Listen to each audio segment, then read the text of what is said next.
Arestado ang 4 na miyembro umano ng isang sindikato na nakakautang sa mga bangko gamit ang mga peking ID.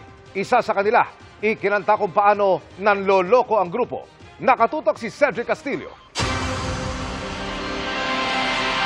Ito di umano ang driver's license ng isang lalaking nagngangalang Anton. Ito naman ang lisensya ng isang di umano'y Francis ang pangalan. Itong isa may pangalang Ryland. Habang sa isang Morgan naman nakapangalan ang lisensyang ito. Magkakaibang pangalan, magkakaibang birthday, address at iba pang detalye. Pero ang larawan sa mga lisensya, magkakamukha. Ito at iba pang mga ID ang nakumpiska ng NBI, Anti-Organized and Transnational Crime Division.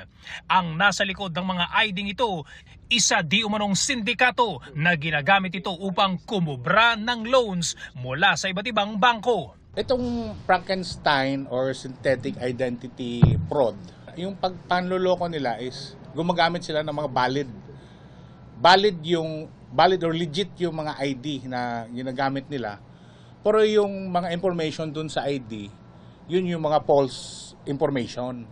Nag-create din sila ng parang legit na company. Gumawa rin sila ng website. So, itong mga taga-bangko, pag nag-CCI sila dito sa mga nag-apply ng loans, mayroon din silang HR na taga-sagot.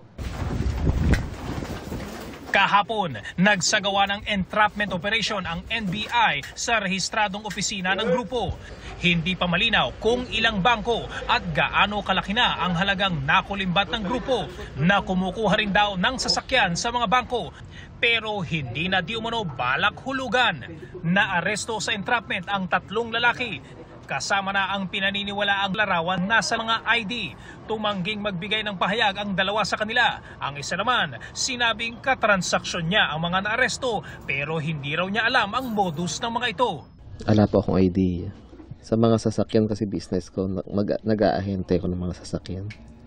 Nahaharap sila sa patong-patong na reklamo.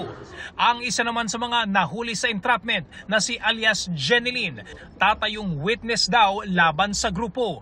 Ayon kay Jeneline, nirecruit daw siya ng grupo bilang talent na binigyan ng bagong identification details. Ang mga impormasyong ito, kailangan daw niyang sauluhin. Bibigyan kanila ng information.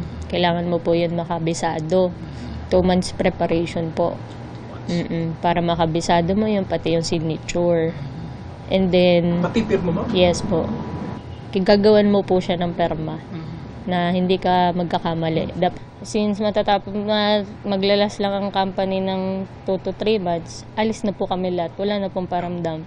So wala na nakakabulit? Wala na po. Pupunta ng employee sa company, wala na pong tao.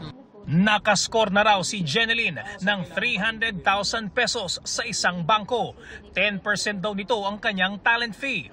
Ang malaking tanong ng NBI, paanong nakakuha ng lehitimong government IDs ang grupo gamit ang peking impormasyon? Sa kaso ni Jeneline, dumaan daw ito sa normal na proseso. Yung driver's license po na nanggaling sa kanila. Pero yung driver's license mo, ang peke. Yes po. Tapos yun ang i-present mo para makagawa ng Pag-ibig ID po. Pero pumila ka. Yes po, sir. Natatakot din po ako, sir. Siyempre, yung family ko, hindi naman nila alam na ganito yung ginagawa ko. Paalala ng National Bureau of Investigation sa pamunuan ng mga banking institution, higpitan pa at gawing mas mapanuri sa pagsasagawa ng credit investigation sa kanilang mga kliyente. Para sa GMA Integrated News, Cedric Castillo, nakatutok 24 oras. Mga kapuso, samahan nyo kaming tumutok 24 oras. Bisitahin at mag-subscribe sa GMA Integrated News sa YouTube. Sa mga kapuso abroad, bisitahin ang GMA Pinoy TV at www.gmanews.tv.